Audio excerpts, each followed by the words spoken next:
El libro de Romanos, capítulo número 3 y versículo 28. Luego vamos a continuar la lectura en el capítulo número 4, del versículo 1 hasta el 5. En esta mañana vamos a iniciar una nueva serie de mensajes. Vamos a estar hablando durante el mes del precioso valor de la fe. Y a lo largo de los siguientes domingos, si Dios lo permite, ese será nuestro enfoque. La fe. La fe.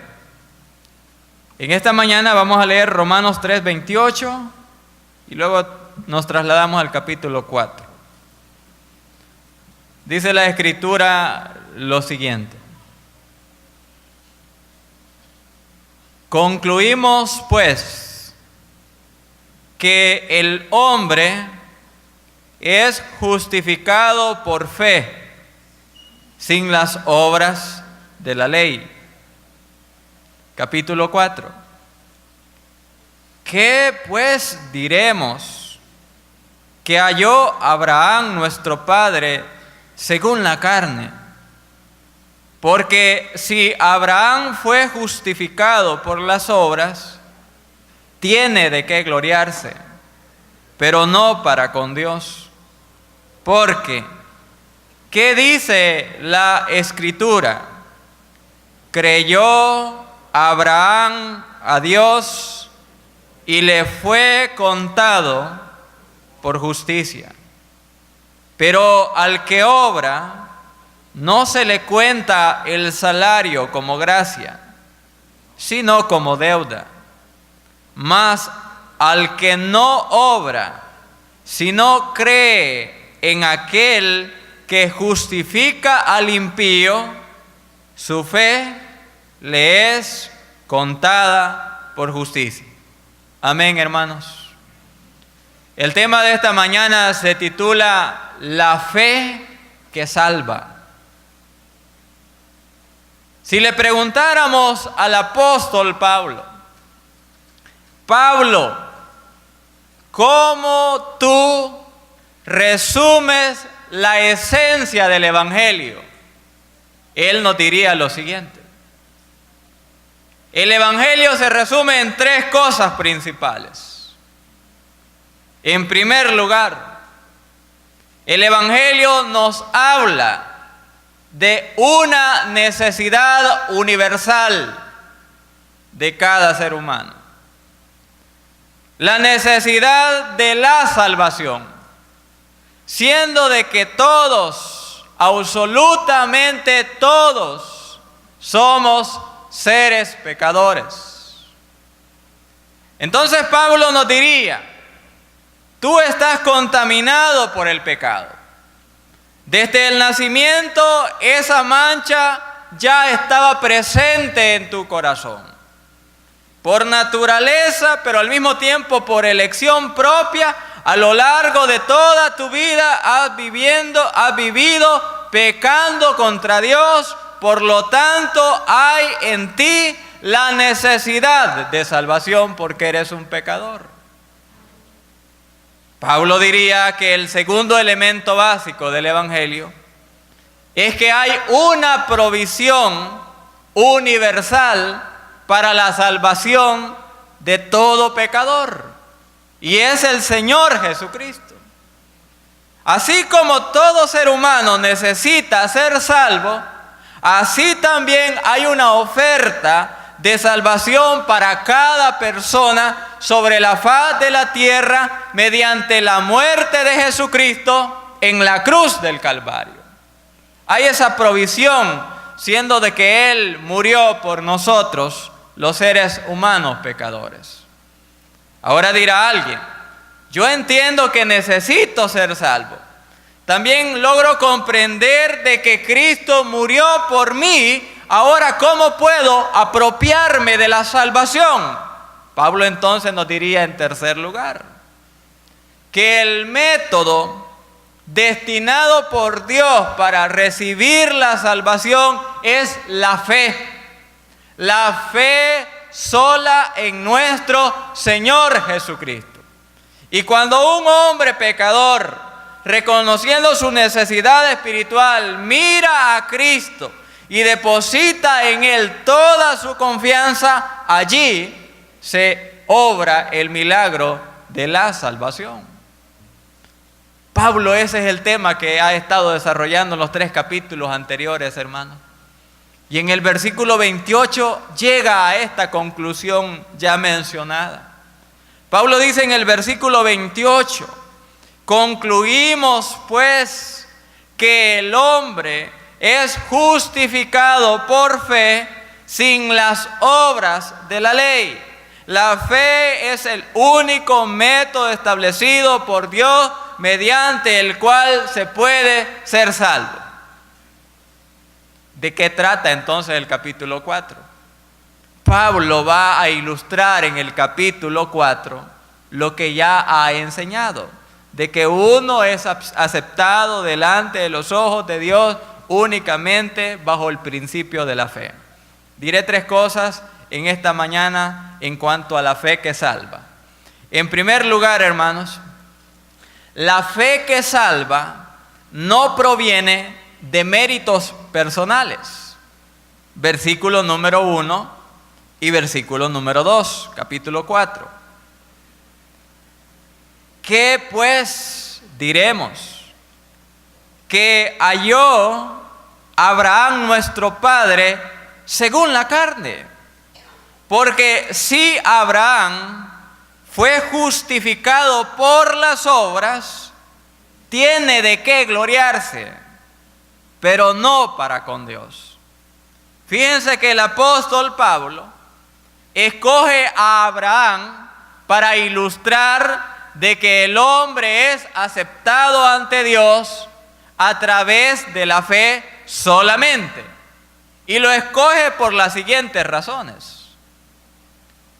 Cuando Pablo menciona a Abraham, se coloca en un punto de contacto con sus lectores judíos que había en Roma. Allá en la iglesia de Roma habían miembros del mundo judío. Y para ellos, cuando se mencionaba el nombre de Abraham, era algo conocido. Y Pablo hace un punto de contacto con ellos a través de esto. Recordemos, hermanos, que Abraham ocupaba un puesto de honor en el pensamiento de los judíos.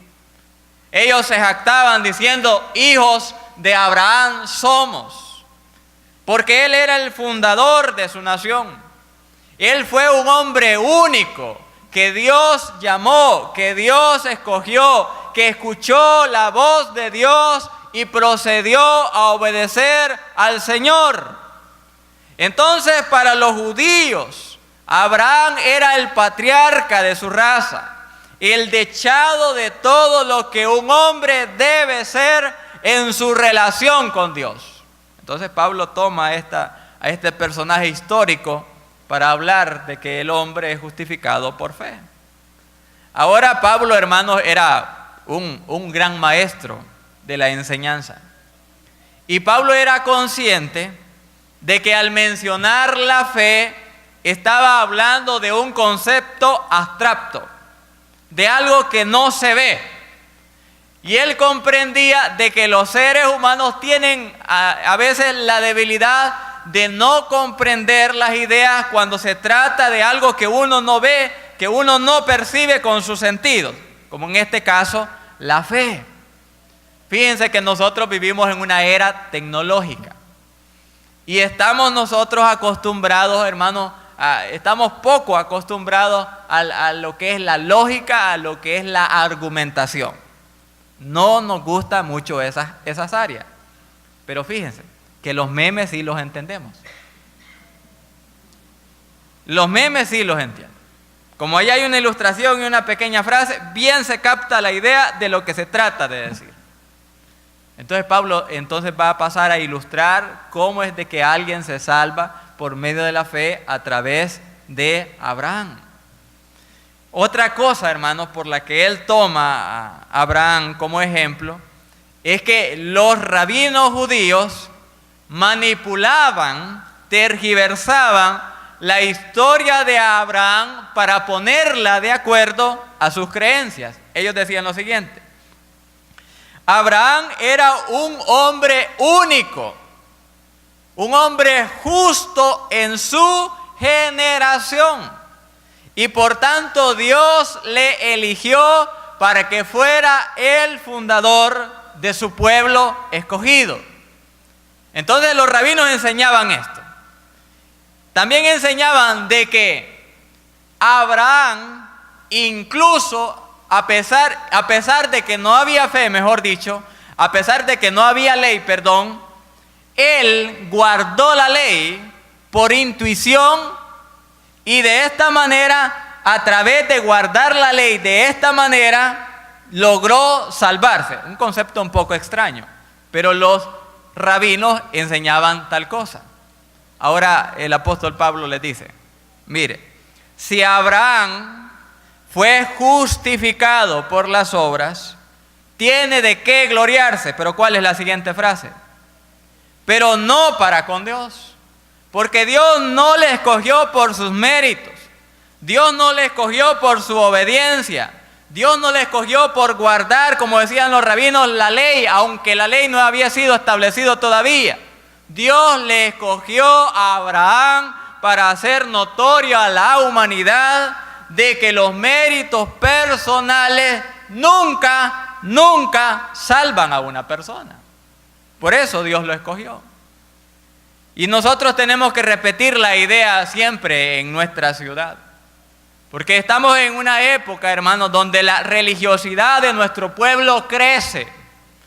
El apegamiento ciego a los ritos, a las tradiciones, aumenta en estos días. Y ellos creen que por su religiosidad, que por su moralidad, por sus méritos acumulados, un día van a poder alcanzar la salvación. Bueno, Pablo le dice: miren a Abraham y dense cuenta de que nadie se salva por medio de su esfuerzo personal. Ahora, en segundo lugar, la fe que salva no se alcanza por méritos personales, pero Pablo hoy nos da el aspecto positivo. La fe que salva se alcanza por la fe.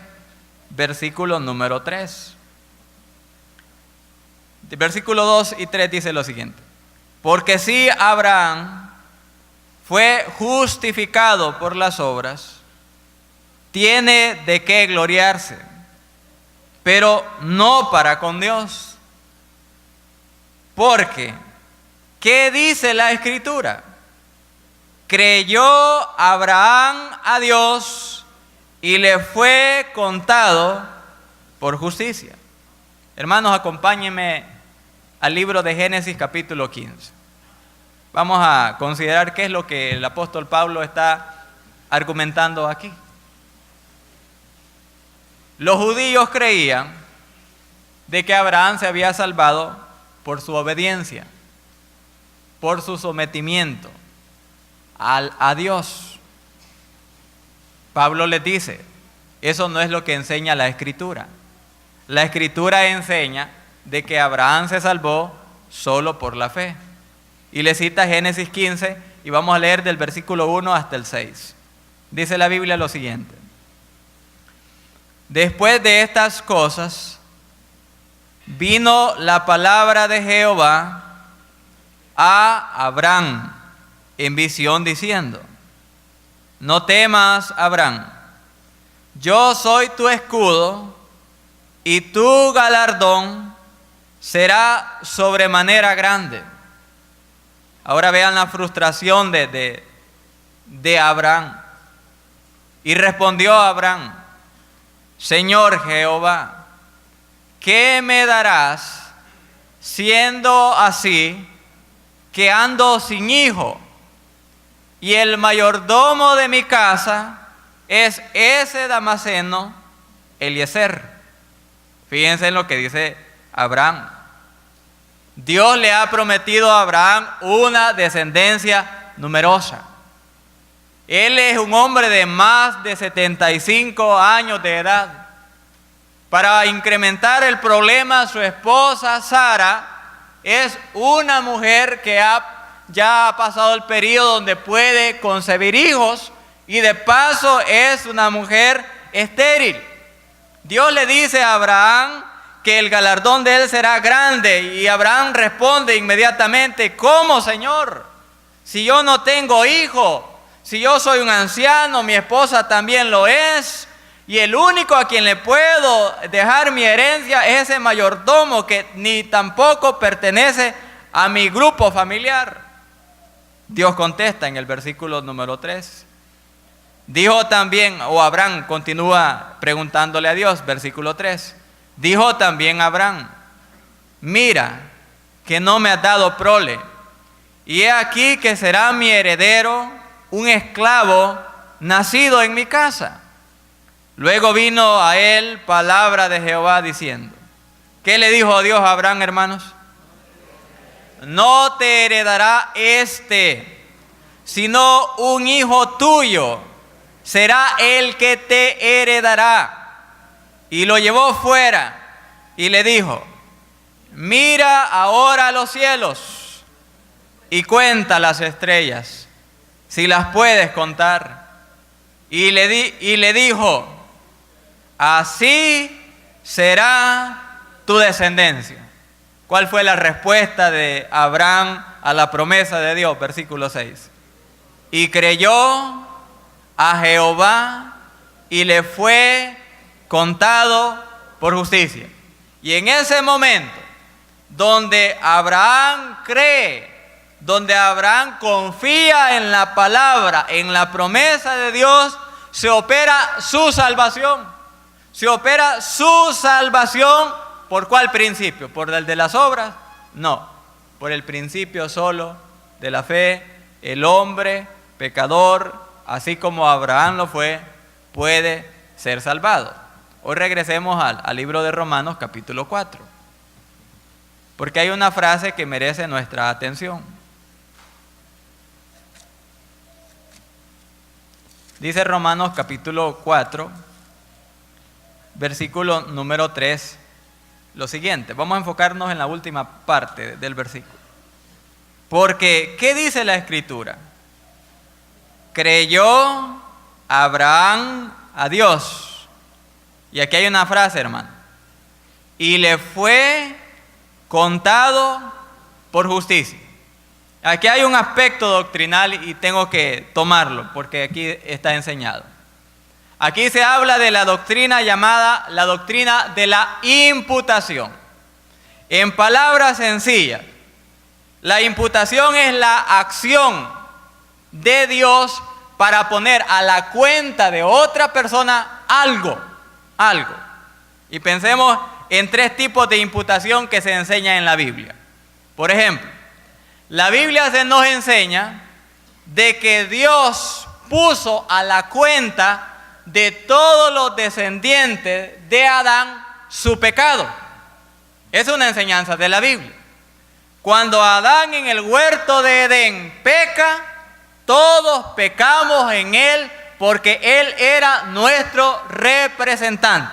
El pecado de Adán fue imputado, o dicho en otras palabras, fue puesto a la cuenta de todos nosotros que somos sus descendientes. Otro tipo de imputación. La Biblia también nos enseña de que el pecado de toda la humanidad, desde el principio hasta el final de los siglos, fue puesto un día en el monte Calvario sobre la persona del Señor Jesucristo. Es otro tipo de imputación. El pecado que merecíamos pagar, por el cual merecíamos morir, por el cual debíamos estar en la condenación eterna de ustedes, el mío y el de toda la humanidad, fue puesto sobre Jesucristo en la cruz del Calvario. Segundo tipo de imputación. Aquí está el tercer tipo de imputación. ¿De cuál imputación está hablando el apóstol Pablo? De la imputación que recibe el creyente cuando pone su fe en el Señor Jesucristo. ¿Cuál es la imputación? ¿Qué es lo que se nos pone a nuestra cuenta? se nos pone a nuestra cuenta cuando creemos en el Señor, hermano, los méritos de Jesús, la justicia de Jesús, la santidad de Jesús para podernos acercar al Padre con todo tipo de confianza, con toda confianza. Entonces, la fe que salva no se alcanza por méritos personales, pero sí se alcanza por medio de la fe en nuestro Señor Jesucristo. Alguien escribió lo siguiente: el valor de la fe no se basa en la cantidad de la fe, sino en el objeto de la fe. Es decir, que el valor de nuestra fe no es por la cantidad, no es por el número, sino en el objeto en quien está puesta la fe de los creyentes. Y yo pregunto, hermano, ¿en quién está depositada nuestra fe? Está depositada en el Señor Jesucristo. No está depositada en tradiciones. No está depositada en la denominación bautista. Está depositada nuestra fe en la persona bendita del Señor Jesucristo. Y por eso hemos recibido el regalo de la salvación. En último lugar, el apóstol Pablo enseña que la fe que salva está basada en la gracia de Dios. Versículo número 4 y versículo número 5. Dice Pablo: pero al que obra no se le cuenta el salario como gracia, sino como deuda. Mas al que no obra, sino cree en aquel que justifica al impío, su fe le es contada por justicia. Imagínense que un día usted va a solicitar un empleo. Bueno, aprueba todos los exámenes, pasa todas las entrevistas y le dan la plaza de trabajo. Y le asignan un horario, de acuerdo al que tenemos en nuestro país. Y le dicen a usted: mire, le vamos a cancelar tanto, pero usted debe trabajar semanalmente 44 horas. Bueno, usted empieza a trabajar la primera semana, la segunda semana, la tercera semana, y llega el fin del mes. Vaya, se llega el día de pago. Cuando su jefe le paga a usted, ¿eso es un regalo? No, eso es un salario. Eso es una deuda que él había contraído por usted porque usted había trabajado por ello. Eso es lo que está diciendo Pablo. Cuando un hombre pecador trata a través de sus obras, a través de su esfuerzo, ganarse el favor de Dios, es como que esté pensando que cuando se trabaja, lo que uno recibe es un regalo, pero no es cierto, no es un regalo. Es lo merecido por el esfuerzo que uno ha hecho. Pero dice el apóstol Pablo: pero al que no obra, en el versículo 5, si no cree en aquel que justifica al impío, su fe le es contada por justicia. Entonces dice Pablo: mas a aquella persona que abandona todo esfuerzo personal para salvarse y simplemente deposita su fe en el Señor Jesucristo, aun cuando es un pecador, aun cuando es un impío, su fe, su confianza en el Señor le hace posible ser aceptado delante de los ojos de Dios. Pablo, hermanos, está argumentando lo que tantas veces repetimos nosotros, pero la gente no logra entender: que la salvación de Dios está basada en su gracia y no en lo que uno de ser humano puede lograr, puede alcanzar. Bueno, vamos a pensar en un ejemplo bíblico de lo que es la gracia de Dios. Hermanos, en el Antiguo Testamento, la Biblia nos enseña que el rey David, después de batallas, llegó al poder y se convirtió en el monarca de aquella gran nación. Era costumbre que cuando un rey llegaba al poder, eliminara a todos los descendientes de la dinastía anterior, de los que habían reinado antes, para evitar que alguien quisiera sublevarse y quitarle el trono. Pues resulta de que el rey Saúl tenía un descendiente. ¿Cómo se llamaba, hermano? se llamaba Mefiboset. La Biblia nos enseña de que Mefiboset tenía temor de David al haber él llegado al poder. Fíjense que al ver la geografía 1, Mefiboset estaba al otro lado del río Jordán, estaba en un pueblecito abandonado al otro lado del Jordán, escondiéndose del rey. Un día llegaron los representantes del palacio real a la casa de Mefiboset y le dijeron: Mefiboset, el rey te manda a llamar. Ya me imagino lo que venía a la mente de aquel hombre. Hermano, el hombre seguramente pensaba: ha llegado mi fin, me van a torturar y después de torturarme me van a dar muerte. Y el hombre se presentó al palacio y se presentó delante de David. Al estar delante de David, aquel hombre lisiado de los pies, porque así lo enseña la Biblia, aquel hombre que no podía caminar, lisiado, paralítico, se presenta delante del rey. El rey le dice lo siguiente: ¿tú eres Mefiboset? Sí, yo soy Mefiboset. Entonces le dice el rey: todas las propiedades que eran de tu padre Saúl te son devueltas. Se sorprendió el hombre. Además, como tú tienes ese impedimento físico, te voy a poner a alguien que trabaje para ti y cultive las tierras. Si esto no fuera suficiente, David le dijo: te voy a perdonar también la vida. Otra cosa. Y le dice algo más: y a partir de este día, tú vas a comer a mi mesa como uno de los hijos del rey. ¿Qué es eso? Eso es gracia. Y eso es lo que ha hecho el Señor con nosotros. Miren, hermanos, nosotros somos inútiles para alcanzar la salvación por esfuerzo propio. Estábamos destinados a la muerte y a la condenación. Pero Dios, en su infinito amor, nos ha llamado a través del Evangelio. Y a través de Jesucristo nos ofrece el perdón, nos ofrece la restauración de nuestra vida diaria, de nuestra vida personal. Y Dios no solo hace eso, sino que Dios también nos adopta como sus hijos. ¿Y lo hace por qué? Por pura gracia. Entonces Pablo enseña aquí de que la salvación no es un premio al esfuerzo personal. La salvación es un regalo dado por Dios, aunque nosotros, los seres humanos pecadores, no lo merezcamos. Entonces la salvación es algo posible. Yo me pregunto, hermanos, y me hice estas dos preguntas yo cuando me preparaba para predicar. Aquella gente que cree que la salvación es por las buenas obras, ¿cuántas buenas obras son necesarias hacer para salvarse? ¿Cuántas? Es una esclavitud en la que vive la gente, pensando siempre que le falta una más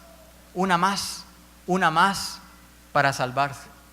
Ahora, algo que ellos no consideran: ¿qué sucede con las malas obras que hace? ¿Qué dice Dios al respecto de las malas obras? ¿Simplemente será que un día Dios se va a hacer el desentendido con el pecado de la gente y solo mirará lo bueno que hicieron? No.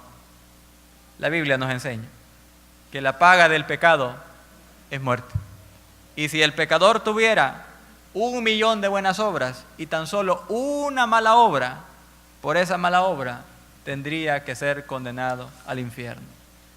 Por ello, amigo, la buena noticia es que Jesucristo quiere salvarle a usted por pura gracia.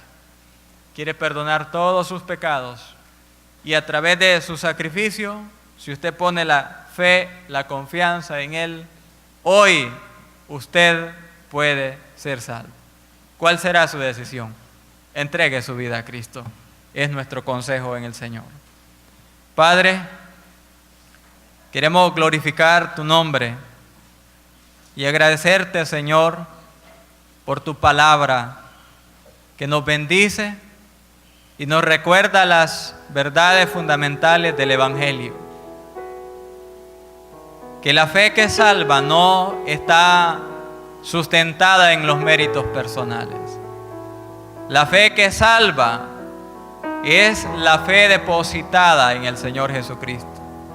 La fe que salva tiene como fundamento, como causa, la gracia de Dios, que aun cuando no lo merecemos, Él dispuso a través de su Hijo Jesucristo ofrecer el perdón de pecados, ofrecer la vida eterna, ofrecer el derecho de ser hijos de Dios y la esperanza de salvación en el cielo, solo por lo que Cristo realizó. Dios amado, convence a aquellos amigos de que ellos necesitan a Cristo y que Él es poderoso para salvarles, para perdonar sus pecados. La iglesia en esta mañana le testifica a usted de la esperanza que hay para su vida.